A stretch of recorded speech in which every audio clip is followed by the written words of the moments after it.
King Charles makes surprising decision about Harry and Meghan's royal titles. But wait till you hear what Prince William has planned. If you've ever wondered what royal revenge looks like when it's dressed in velvet and served on a silver tray, this might just be it. In a world where tiaras shine brighter than public opinion and protocol trumps personal preference, the royal family continues to capture global attention with drama that would make even Netflix blush. Just when it seemed things were finally settling down, King Charles has thrown a curveball worthy of a royal Wimbledon match, and Harry and Meghan are right at the center of it. Ready for a plot twist that involves secret palace meetings, a looming act of parliament, and a future king holding the ultimate royal receipt? Buckle in. We're diving into one of the most talked about royal sagas of the decade, and trust us, it's juicier than a Windsor family roast. The calm before the crown storm, why their titles still matter. Let's rewind for a second. It's been over 4 years since Prince Harry and Meghan Markle stepped down as senior royals and traded royal duties for palm trees, podcasts, and a Netflix deal. And yet, they're still the Duke and Duchess of Sussex. That's right. Despite the tell-all interviews, memoirs, spare, and fiery media headlines, their titles remain intact. For now. So, what gives? Turns out, King Charles III, ever the image-conscious monarch, is walking a tightrope suspended between tradition and public sentiment. According to palace insiders, Charles has no intention of stripping Harry and Meghan of their Sussex titles during his reign. Why? Because it's a PR minefield. As one courtier reportedly told Radar Online, the monarch is very concerned about his image and fears backlash from his subjects. That's why he'd never dare take away Harry's Sussex title, despite all the hurt he's caused. But don't mistake that for royal forgiveness. Oh no, this is chess, not checkers. So, why hasn't Charles made a move? And what's really brewing behind closed palace doors? Twist that feels straight out of The Crown? Buckle up. This story might just redefine what we thought we knew about royal loyalty, grudges, and the very real consequences of walking away from the crown. The royal cliffhanger. Titles intact. For now. Let's start with the bombshell. King Charles has officially decided not to strip Prince Harry and Meghan Markle of their Duke and Duchess of Sussex titles. Wait, what? You might be thinking, after all the interviews, the Netflix special, the book tour, and the frosty royal reunions, they still get to keep their titles? Yep. That's exactly what's happening, at least for now. According to palace insiders, the 76-year-old monarch is deeply concerned about public perception. He's not about to risk being viewed as a vindictive father who punishes his son on the world stage. But make no mistake, this is no royal pardon. It's a strategic delay. Think of it as the velvet-gloved version of I'm not mad, just disappointed. But if you're thinking this is where the drama ends, think again. Because while King Charles may be keeping things civil, his heir has a very different plan. Curious what Prince William has up his royal sleeves? We'll get to that. But first, let's talk about the emotional bomb ticking under this diplomatic decision. Family feud fit for a throne. It's no secret. The relationship between Harry, Meghan, and the rest of the royal family has been tense. Frostier than a Balmoral winter. From the moment the couple stepped back from royal duties in 2020 and made California their new kingdom, tensions have simmered, sometimes boiling over in the form of Oprah interviews and podcast soundbites. And while the Sussexes have tried to craft a new narrative, complete with Netflix deals, Spotify contracts, RIP, and philanthropy, the titles have always been a sticking point. Harry even mentioned in a 2023 interview that he was open to giving up the titles. But that's not something he can do unilaterally. Royal protocol is like a Shakespearean contract. You don't just tear it up. So King Charles's decision to let the titles stay, at least for now, is less about forgiveness and more about optics. As one royal source reportedly put it, he fears backlash from the public. That's why he never dare take away Harry's Sussex title, despite all the hurt he's caused. But here's the twist. This isn't the end of the story. It's the calm before the storm. Enter Prince William, the future king with a plan. If King Charles is the gentle disciplinarian, Prince William is the one keeping score.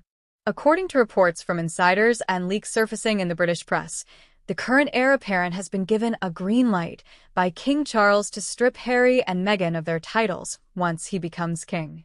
That's right, William is already lining up the chessboard. Behind the scenes, one courtier claimed, "People are saying that the royals have quietly sanctioned the title removal if Harry and Meghan step out of line again." Even more telling, rumors say several secret meetings have already been held at the palace to discuss an actionable plan. This isn't just an idea floating around the castle, it's a strategy waiting for the right moment. When Prince William takes the throne, insiders claim it's not a question of if he'll strip Harry and Meghan's titles, but when. Sound dramatic? It is. But there's more beneath the surface, and it all ties back to one fundamental question. Why do these titles even matter anymore? Royal titles, symbol of status, or heavy crown of controversy? Let's be honest. To the average person, a title like Duke of Sussex feels more like a character from a medieval fantasy series than a functional role in modern society. But in the royal ecosystem, titles carry weight, a lot of it. They symbolize lineage, honor, duty, and most of all, privilege.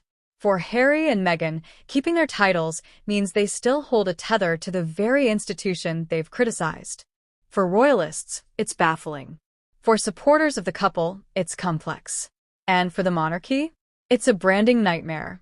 On one hand, revoking the titles would sever that final thread and send a message: you can't have it both ways.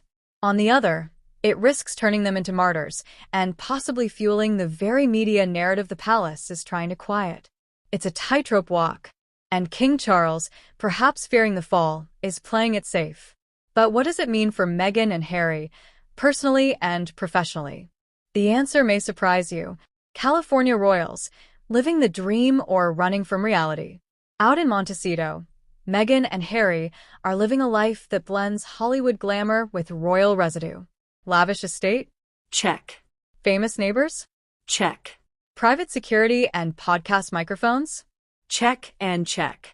But despite the million-dollar deals and red carpet appearances, there's an underlying sense of something missing. Because whether you walk away from it or not, the institution of the monarchy has a gravitational pull. Titles, lineage, public expectation. It's a legacy not easily left behind. And for their children, Prince Archie and Princess Lilibet, that connection is even more significant. As children born into royalty, their titles provide a formal tie to a lineage that spans centuries. Take that away, and what remains? Could the loss of titles be the beginning of a deeper identity crisis for the Sussex family? That's the million-dollar question. A nation divided. The public reaction. In the UK and beyond, public opinion on this issue is split right down the middle.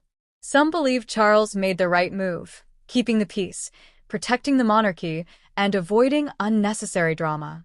Others argue he's enabling Harry and Meghan to capitalize on the royal brand while actively criticizing it. Meanwhile, many are eager to see Prince William step into his father's shoes, not just as king, but as a reformer.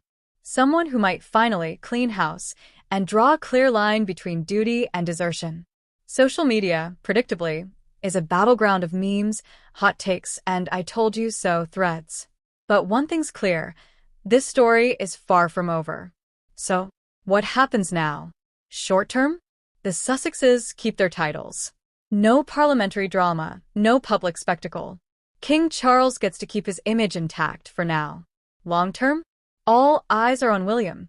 Insiders say he's already assembling the inner circle, planning what the future of the monarchy will look like under his reign, and titles are just the beginning. When the crown eventually changes hands, we may witness a royal reckoning unlike any before. A transition not just of power, but of policy. And for Harry and Meghan, it could mean the final, formal end of their royal chapter. So the next time you see them introduced as the Duke and Duchess of Sussex, remember, it's not a certainty. It's a countdown. Relatable royals, titles, family drama, and the quest for boundaries. Let's zoom out for a second. Haven't we all had those moments with family? The sibling tension, the unspoken grudges, the moments when you wish you could both hug it out and scream into a pillow at the same time? Strip away the palaces, the press, and the pearls, and this is a story about something deeply human, the messy business of family, boundaries, and what happens when we grow into different people with different values. Whether you're Team Palace or Team Montecito, one thing's undeniable. We're watching a real family with real emotions, navigating impossible expectations. That's why we keep watching.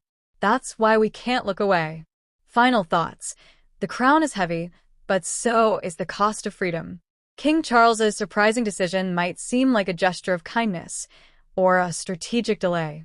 But in the end, this story is less about titles and more about consequences. About what happens when duty clashes with independence. When family becomes global news. When your last name shapes your future more than you ever wanted it to. So, what's next for the Sussexes? Will William follow through with the rumored title stripping when he becomes king? And if so, will it bring closure or open a new wound? Only time will tell. Behind palace walls, what secret meetings reveal about the royal strategy? Let's talk about those whispered conversations that are said to be happening behind gilded palace doors. Yes, those secret meetings. Insiders have confirmed that palace aides, legal advisors, and even trusted members of the royal inner circle have gathered to quietly discuss an actionable plan, should the day come when the Sussexes need to be officially detitled. It's not just pillow talk or speculative press, it's policy preparation. And no, it wouldn't be as easy as the king snapping his fingers and saying, "Titles, be gone." The monarchy is bound by centuries of tradition, and in this case, by Parliament itself. Removing royal titles would require an act of Parliament, meaning lawmakers would have to be involved in what is essentially a family matter turned constitutional event. Now, ask yourself, how often does a family squabble end up in the House of Commons? Exactly. That's how monumental this decision would be. And that's why it hasn't happened yet. King Charles isn't just weighing the emotional implications, he's calculating the political risk, the media blowback, and yes, the effect on the monarchy's brand. But that's not stopping Team William from preparing. Word is, once William takes the throne, the tone will shift from diplomatic patience to royal rebranding. The future king isn't expected to inherit just a crown.